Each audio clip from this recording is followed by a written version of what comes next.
यह कथा है शिव पुराण की, उस ग्रंथ की जिसमें महादेव को केवल देव नहीं, सत्य और चेतना के रूप में समझाया गया है।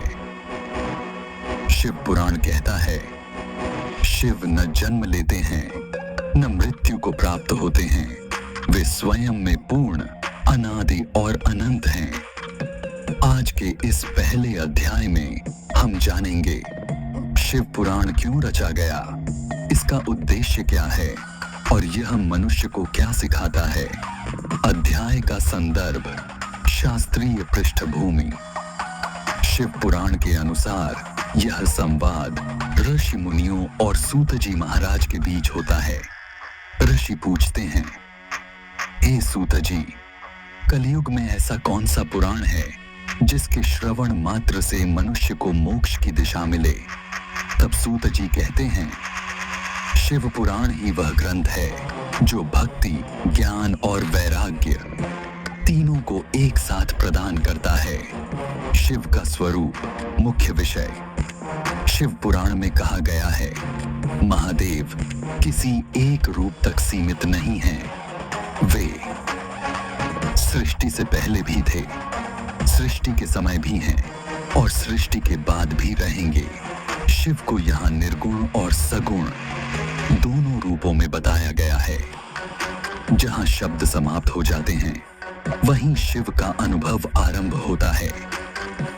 शिव पुराण का उद्देश्य। शिव पुराण स्पष्ट करता है कि इसका उद्देश्य भय उत्पन्न करना नहीं, बल्कि बोध कराना है। यह ग्रंथ सिखाता है अहंकार का त्याग, कर्म की शुद्धता और शिव भक्ति के द्वारा जीवन का संतुलन।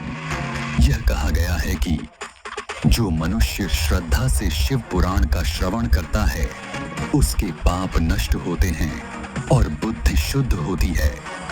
कलयुग और शिव भक्ति शिव पुराण में विशेष रूप से कहा गया है। कलयुग में तप कठिन है, योग दुर्लभ है, पर शिव नाम स्मरण सरल और प्रभावशाली है। इसीलिए शिव पुराण को कलयुग का मोक्ष मार्ग बताया गया है। सीख, जीवन से जुड़ा संदेश। यह पहला अध्याय हमें सिखाता है, शिव को बाहर नहीं, अंदर खोजना है।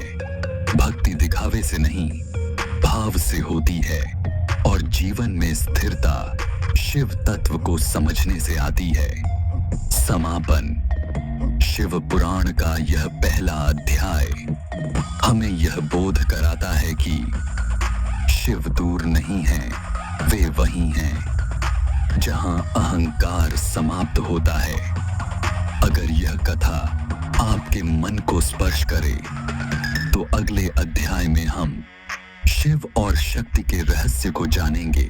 हर हर महादेव।